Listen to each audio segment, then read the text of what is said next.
Buenas tardes, jóvenes. Vamos a iniciar la reunión del día de hoy.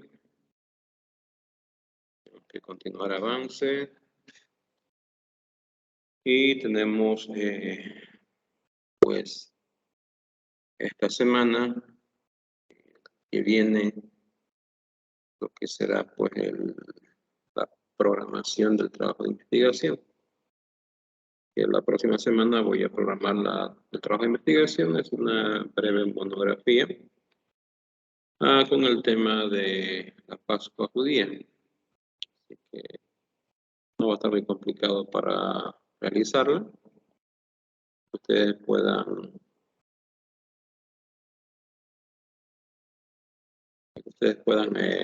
hacer en su tiempo apropiado, pues lo que será su trabajo de investigación.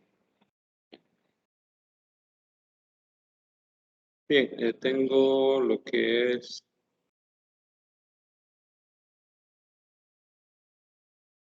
ya he devuelto los exámenes. Espero que ya hayan revisado. Creo que había ninguna dificultad. La mayoría de los exámenes pues están bien realizados, así que no hay mucho de complicación en eso.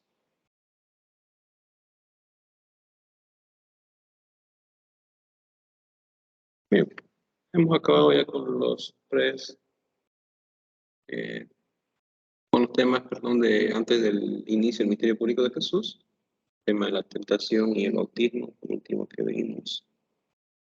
Y hoy día entramos en lo que es el ministerio público de Jesucristo, que se inicia a la edad de 30 años, cuando Jesús tenía 30 años. Luego de haberse bautizado y de haberse también realizado la tentación, Jesucristo fue a su territorio de nacimiento, a Galilea, para poder ver el inicio de su ministerio, y es precisamente en la región de Galilea donde serán los primeros eventos que él realizará. Una de las primeras cosas que se realiza, pues, es el llamado de sus primeros 5 discípulos. Se encuentra en el Evangelio de Juan, este llamado. Los 2 primeros discípulos de Jesucristo fueron 2 de los discípulos de Juan el Bautista, que empezaron a seguir a Jesús después de que Juan el Bautista lo reconoció como el Mesías.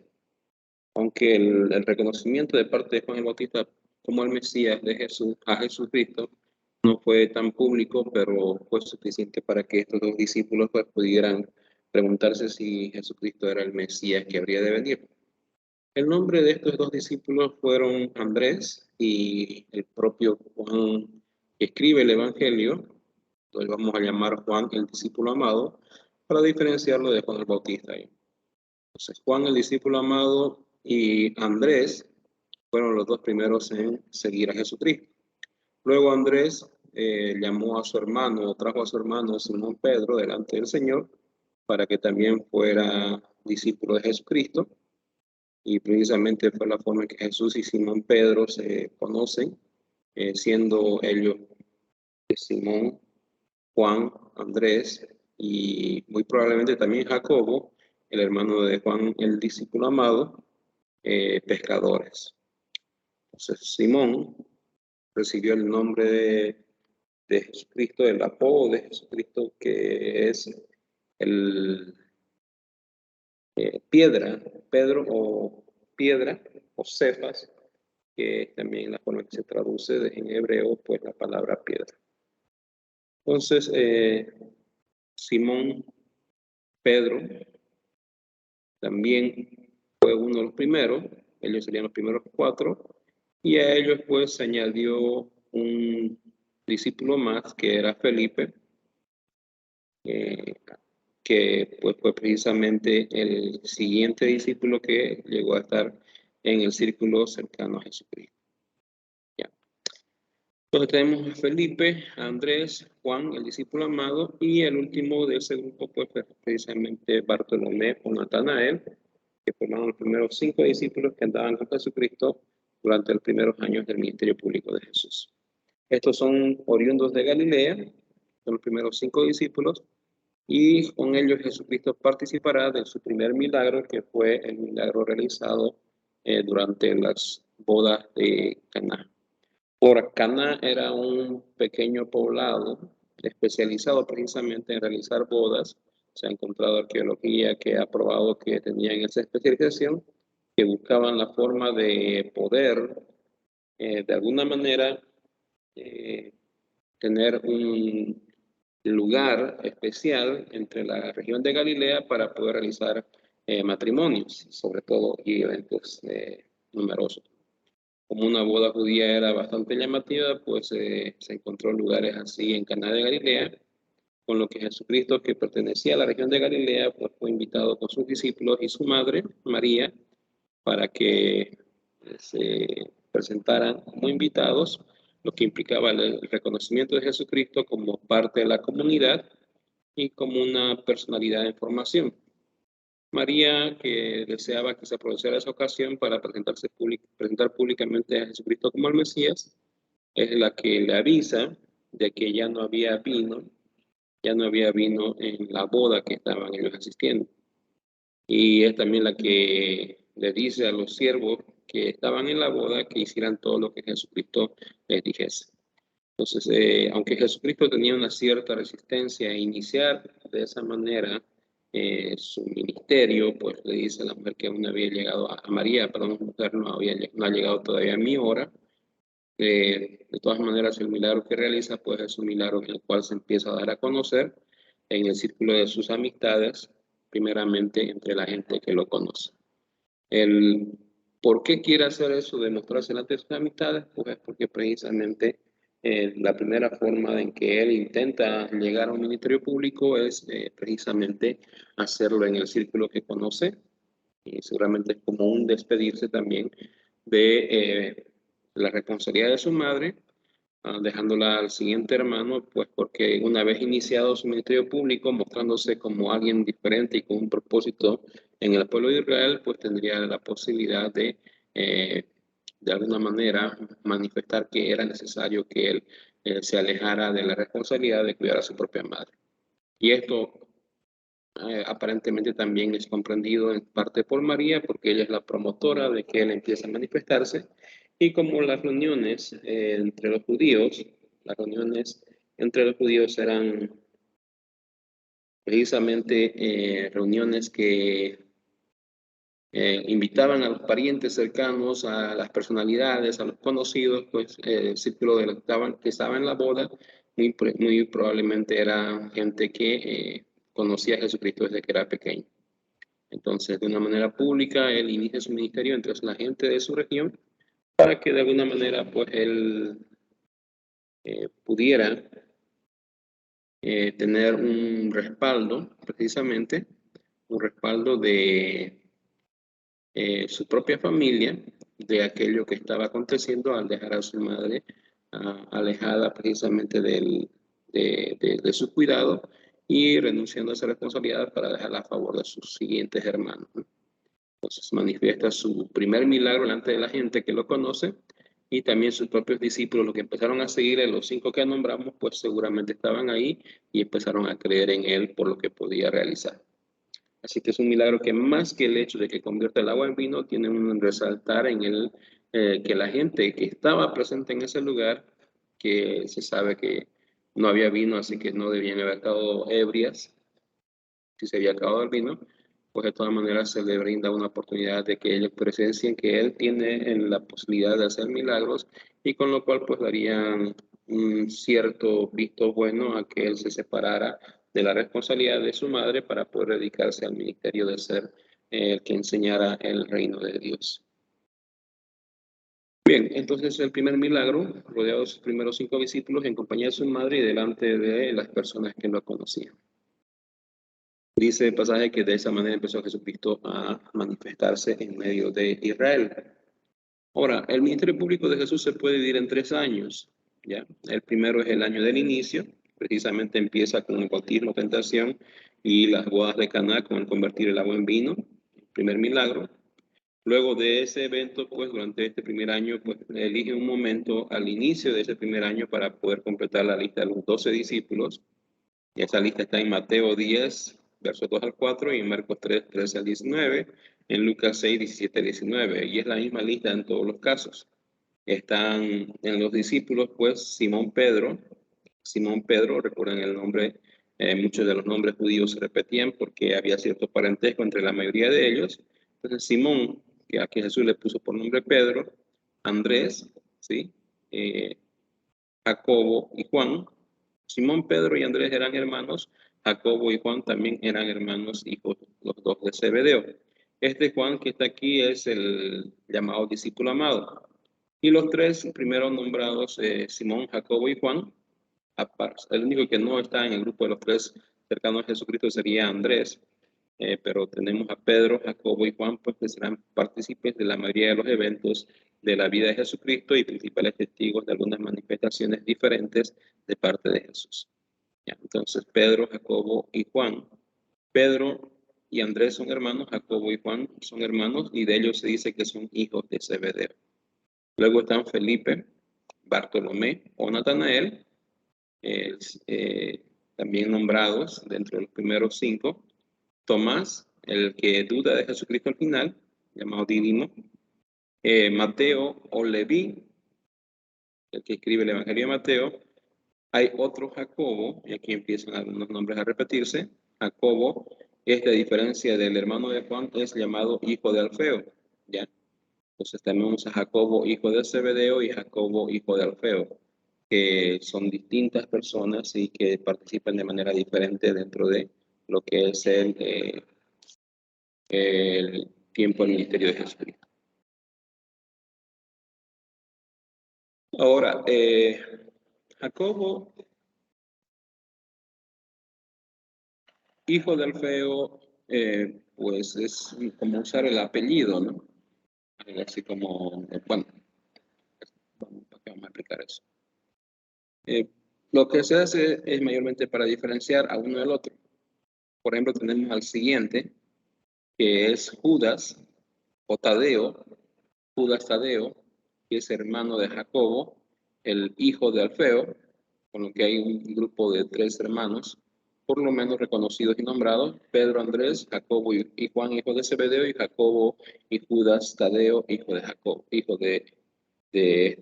hermano de Jacobo, ¿no? Entonces, de esos dos no se dice si exactamente la totalidad de lo que es para diferenciarlos, más que son simplemente hijos de Alfeo.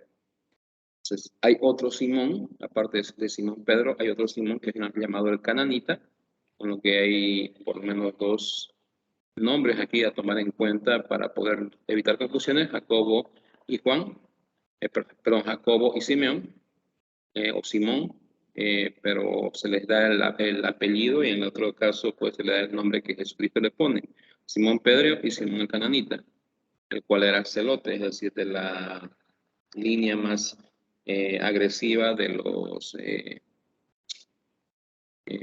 judíos, guerrillero prácticamente. El otro, Simón el Cananita. Y aquí otra vez se repite el nombre porque hay un Judas que es Tadeo y un Judas que es Iscariote, el que es el que traicionará a Jesucristo. Como ven, la lista es un tanto complicada de conocer, así que hay que estudiarla por si acaso les piden el examen quiénes eran los discípulos de Jesucristo, ¿no? Bien, entonces ellos fueron los 12 que acompañaron a Jesucristo durante sus primeros 3 años sus 3 años de ministerio, perdón. Fueron desde el inicio elegidos y estarán junto con Jesucristo en cada uno de los eventos que él realizará. Tenemos el milagro más importante o más notorio de Jesucristo durante el primer año, que fue la resurrección de un muerto. Resucitó al hijo de una viuda, no sabemos quién era la viuda, no tenemos el nombre, solo tenemos el lugar donde ocurrió, la localidad de Naín. Por si acaso no es el nombre de la viuda, no es la viuda de Naín, sino es el hijo de la viuda en el pueblo de Naín. Entonces no sabemos ni cómo se llama también el que resucitó de los muertos, solamente que Jesucristo entrando por una parte de la ciudad, al pueblito de Naín, pues vio una procesión de gente que llevaba un muerto de una mujer viuda, sabiendo que la viuda había quedado desamparada a totalidad por la muerte del hijo y que debía valerse por sí misma y que estaba condenada a una vida un tanto miserable, pues él decide resucitar a su hijo, lo trae a la madre de nuevo, lo levanta a los muertos y fue el primer evento de resurrección en el ministerio público de Jesús. Eso causó miedo por un lado y alabanza a Dios, y su fama empezó a extenderse por toda Judea y los alrededores. Entonces le reconocieron a Jesús como un gran profeta y que Dios después de 400 años había vuelto a visitar a su pueblo. Entonces es un evento milagroso que pues marca un claro empezar de hacerse popular de parte de Jesucristo. Lo que marca más el primer año, es que precisamente al finalizar el primer año del ministerio público de Jesús, Juan el Bautista, el que bautizó a Jesucristo, fue arrestado. Ahí están las citas de los relatos. Lo que sucedió fue que Juan el Bautista, pues, que fue nombrado como uno de los grandes profetas de su época, el más grande de la voz de Jesucristo entre los nacidos de varón, y el precursor del Mesías, pues, pagó con su vida por haber predicado precisamente la verdad. ¿Qué fue lo que él dijo? Pues él había reprendido a Herodes Antipas, el hijo de Herodes el Grande, por vivir con su cuñada y romper el matrimonio de su hermano Felipe. Herodes gobernaba sobre Galilea y Felipe, su hermano, era el que gobernaba sobre la región de Perea. Como compartían un cierto liderazgo sobre las tribus o región de Israel, pues Herodes aparentemente consigue que su cuñada se vaya a vivir con él, con lo que el matrimonio que tenía Felipe con su esposa pues se ve destruido, y Juan reprende, predica en contra de Herodes por causa de esta situación. Entonces Herodes, molesto porque él lo acusaba, pues lo encarceló en Maqueronte, cerca del Mar Muerto, y lo tenía ahí sin juzgarlo, simplemente como detenido, prisionero, pues porque lo había acusado públicamente, ¿no? A pesar de que la verdad lo que decía Juan el Bautista, de todas maneras Herodes decidió tenerlo prisionero. El odio de la mujer de Felipe, de la mujer llamada Herodías en la Biblia, pues fue peor, porque ella quería matar a Juan el Bautista. Entonces, a pesar de que ella quería matar a Juan el Bautista, Herodes nunca se atrevió por sí mismo a matar a Juan el Bautista, porque precisamente Juan el Bautista era un reconocido profeta, y Herodes tenía miedo de causar el repudio, el rechazo de la nación de Israel. Entonces, lo que pasó para que pudiera morir Herodes, precisamente fue, pero podía morir Juan el Bautista, fue que Herodes celebraba su cumpleaños, y la hija de Herodías, la hijastra, vamos a decir, de Herodes, su sobrina, pues danzó delante de Herodes. Aparentemente Herodes era una persona muy excitable, porque se excitó, dice, de entender que se excitó con la danza de la hija de Herodías, la que no se sabe el nombre exactamente, según la tradición era Salomé, pero no es un nombre que pudiera probarse. Y él, movido por esa lujuria, pues decidió ofrecerle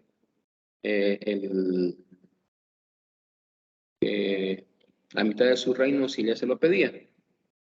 Así que Herodías instruye a su hija que, como la promesa había sido pública, pues pida, en vez del reino o la mitad del reino o algo de gobierno, pues que pida que le entregue la cabeza de Juan el Bautista sobre un plato. Entonces Herodes, al darse cuenta de lo que había prometido, no puede dejar de sentir un cierto temor o rechazo por lo que se le está pidiendo. Aún así decide cumplir su promesa, porque le había hecho delante de los lo seguían y los que eran sus cortesanos. Entonces, de esa manera manda a matar a Juan el Bautista y entrega su cabeza a Herodías en un plato como fue el deseo de la hija de Herodías ante la promesa de Herodes. Eso fue notorio en Israel y fue un punto negativo pues en el reinado de Herodes Antipas. De eso fue lo que salió el primer año del ministerio de Jesús. En el segundo año del ministerio de Jesucristo es el año llamado de popularidad, en el que la vida de Jesús pues durante el primer año había sido expandir su ministerio, su fama, y mucha gente le seguía de lugar en lugar porque vieron los milagros de sanidad, liberación y hasta algunos muertos, aunque solamente menciona un muerto específicamente, pero parece que hubo también otro tipo de milagros parecidos. Entonces la multitud vieron cómo Cristo también multiplicó los panes y los peces y dio de comer a miles, y Cristo había cambiado el agua en vino en una boda, había calmado una tempestad con una palabra, son esos eventos del primer año. En otras ocasiones caminó sobre las aguas y muchos le seguían por los milagros y los panes y los peces. Así que se hizo popular. Al mismo tiempo también, a medida que se hacía popular, empezaba a crecer una hostilidad hacia él de parte de los líderes religiosos. Llámense estos fariseos, saduceos, sacerdotes y escribas. ¿Ya? Entonces, es un año en que su fama se extiende, pero también en que empieza a surgir un grupo organizado de oposición. Entre los milagros destacados en el segundo año de popularidad, pues está el de una mujer cananea y su hija endemoniada, que lo hizo precisamente cerca de las fronteras de Israel o de Palestina. Un recorrido que dio a Decápolis, donde un sordomudo también es sanado. Se ve que su ministerio se expande tanto que pues, puede recorrer los alrededores del territorio de Palestina, ser reconocido y que se le pida sanidades para algunos enfermos. Entonces ya se había hecho demasiado popular. Un ciego también fue sanado cerca de Bethsaida. Es uno de los eventos que se narran en Marcos. Y la alimentación famosa de 4.000 personas que está en el Evangelio de Mateo, capítulo 8, del 1 al 10. Cuando dice 4.000 personas, solamente está contando a los varones, como era costumbre en el tiempo de Israel entre los judíos. Así que muy probablemente el milagro haya abarcado por lo menos el haber alimentado a unas 8.000 a 10.000 personas. Entonces Jesús se hizo popular con todos esos eventos milagrosos y precisamente pues de esa manera fue que es llamado el año de la popularidad, sin que todavía hubiera una oposición abierta contra Jesucristo. Ahora, en Lucas 8:49 se nos narra el segundo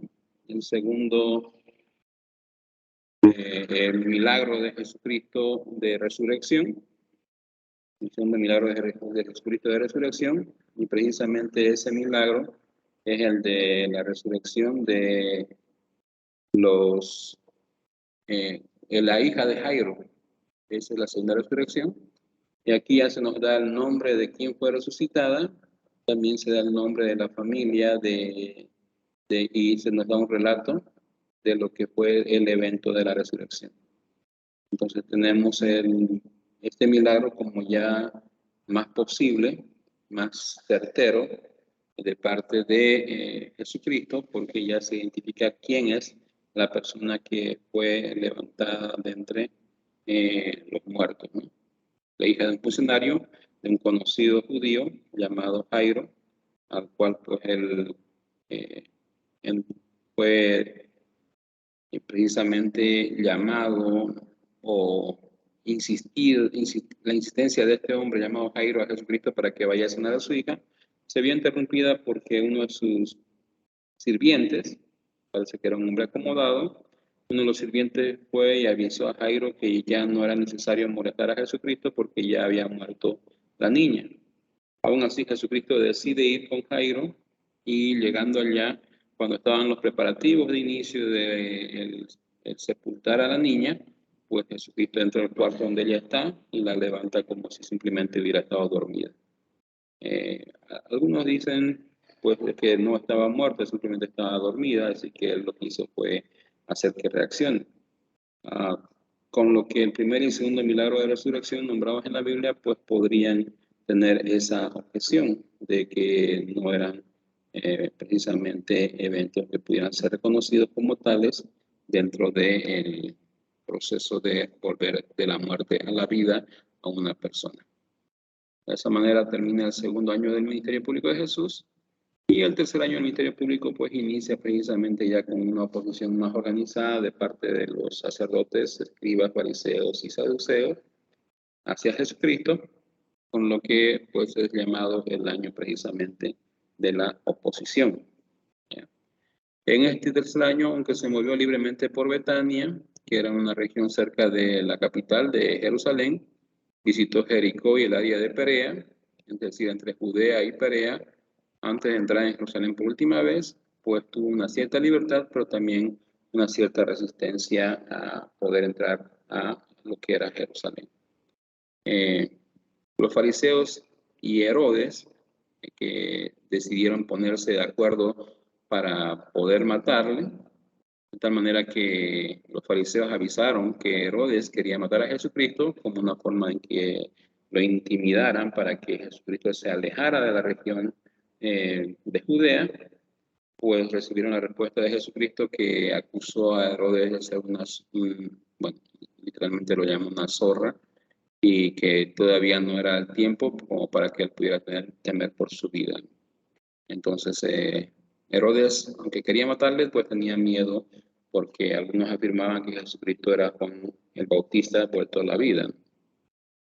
Los milagros destacados del tercer año del ministerio público de Jesús, pues son menos milagros, porque Jesucristo tuvo un tiempo de detenerse en ese último año, precisamente para poder, de alguna manera, pasar un tiempo más cercano con sus discípulos e instruirlos, de tal manera que son un poco los relatos de los milagros, pero se destaca la sanidad de un hombre hidrópico, un hombre que tenía la mano seca, está en el Evangelio de Lucas, y también la sanidad de un ciego, del cual también se da nombre, porque son milagros ya en los cuales Jesucristo precisamente parece dar a entender que debe ser reconocido como Mesías antes de llegar a la crucifixión. Entonces, Bartimeo fue sanado en el tercer año de ministerio. Y el último milagro de Jesucristo, y el más llamativo de todos, pues hasta ese fue el evento de la resurrección de los muertos de parte de Lázaro, que era su amigo. Es un relato extenso que se encuentra en Juan capítulo 11, en el que pues Jesucristo se entera de que Lázaro está enfermo, porque las hermanas de este habían llamado o mandado a buscar a Jesucristo para que él pudiera venir a sanar a su hermano, porque precisamente era su amigo. Entonces, cuando Jesús recibe la noticia de que está enfermo su amigo Lázaro, decidió quedarse 2 días más. Entonces, hay un relato de la enfermedad, la muerte de Lázaro y luego la resurrección de Lázaro, que era amigo de Jesús y hermano de María y Marta de Betania. Entonces, tenemos la ubicación, tenemos quiénes eran los parientes, tenemos lo que es el motivo por el que murió, una enfermedad, y el aviso que se le dio a Jesucristo 2 días antes de que muera, de que regresara, y aún así Jesucristo decidió no volver pronto al territorio donde vivían Marta, María y Lázaro. Entonces, a propósito, se quedó 2 días más porque él anunció que esa enfermedad no era para muerte. Entonces, el relato describe pues que Marta, la hermana de Lázaro, se sintió triste porque por causa de que Jesucristo no se tomó el tiempo suficiente para poder precisamente volver rápido y sanar a Lázaro. E inclusive se relata el enojo de ella ante la demora de Jesucristo. Se ve la tristeza también de María, que recibe a Jesucristo con el mismo reclamo que Marta, y pues a ambos Jesucristo les dice el pasaje de Juan, que está en Juan precisamente, capítulo 11, en el que se dice que Jesucristo afirma: yo soy la resurrección y la vida, el que cree en mí, aunque esté muerto, vivirá, y todo el que vive y cree en mí no morirá eternamente. El dolor más claro en el relato es el de María, la que se postró delante del Señor y aparentemente pues no se dejaba que Jesucristo pudiera levantarla o brindarle palabras de consuelo. Así que Jesús pide ir delante de la tumba de Lázaro y ahí ocurre el evento donde Jesucristo pues llora delante de la tumba, y también el reclamo de algunos de los fariseos y saduceos de que por qué Jesucristo no había venido antes si es que este era su amigo y que él había sanado antes a otras personas. Entonces Jesús llora, Juan 1:75, y de esa manera pues se ve el dolor que tenía precisamente por lo que había sucedido con su amigo Lázaro durante ese tiempo. Entonces lo que hace Jesucristo luego de eso es pedir que retiren la puerta, la piedra en realidad de la tumba, una piedra que se colocaba delante de las tumbas de los judíos. Jesús pide que la remuevan y desde ahí donde está él llama a Lázaro afuera, a pesar de que Marta y María inclusive le dicen que no retiren la piedra porque ya habían pasado 4 días y el cuerpo pues debería estar hediendo, oliendo a descompuesto. De todas maneras, Jesucristo hace retirar la piedra y llama a Lázaro y delante de todos, porque había una cantidad suficiente de fariseos, saduceos, discípulos y gente cercana, pues Lázaro sale vivo de la tumba y él pide que lo desate y lo trae delante de sus hermanos. Entonces, en este relato se dice que muchos judíos creyeron en él por este milagro, porque había una cantidad suficiente de personas para poder contemplarlo. También Caifás, el sumo sacerdote, fue inmediatamente informado y él profetizó que Jesucristo iba a morir por causa de la nación. Entonces, en vez de creer en Jesucristo, los fariseos, saduceos y líderes religiosos de Israel, pues decidieron que era tiempo de que Jesucristo debería morir y por lo tanto, pues empiezan a hacer un acuerdo para poder tomar la vida de Jesucristo. Así que en vez de creer en él, decidieron dar muerte a Jesús, es decir, ya estaba el complot directamente establecido de parte de ellos de que debía morir Jesucristo por causa de los milagros que había realizado. Entonces, se dice en Juan capítulo 12, verso 9 al 11, que los sacerdotes acordaron dar muerte a Lázaro también por causa de que por él, por la resurrección de él, pues muchos habían creído en Jesucristo. Y este es el punto pues culminante del tercer año, precisamente aunque el milagro es el más fácil de creer, porque está delante de muchos testigos, porque se sabe el nombre, se sabe quién es la persona, estuvo 4 días en la tumba, de tal manera que no podía haber sobrevivido, no es que estuviera desmayado, como algunos afirman acerca de la hija de Jairo, no es que fuera solo un invento, como algunos afirman respecto al hijo de la viuda de Naín, que no se sabe ni su nombre. En este caso se sabe todo lo que debería saberse sobre quién era Lázaro y se tiene el testimonio de los que estuvieron presentes, aun sus enemigos, los cuales pues en vez de creer en él decidieron matarlo.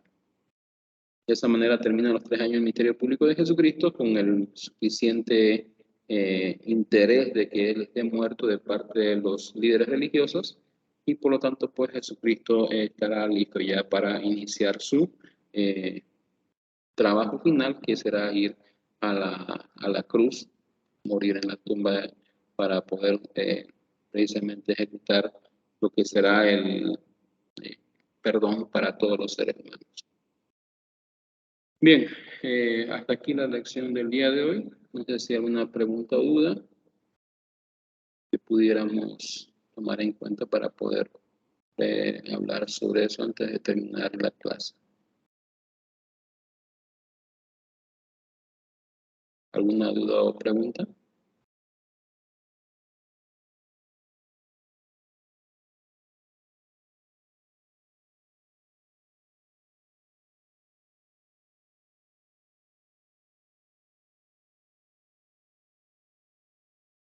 Bueno, si no hay dudas ni preguntas, sería hasta aquí la reunión. Nos vemos la próxima semana para continuar lo que es el avance. Pastor, Sí. Gracias, Licen. Hasta luego. ¿puede poner las diapositivas en mi plataforma, por favor? Ya está en plataforma ya. Igual Gracias, pastor. la grabación ya queda en plataforma. Bien. Bueno, sería todo entonces. Nos reunimos próxima semana.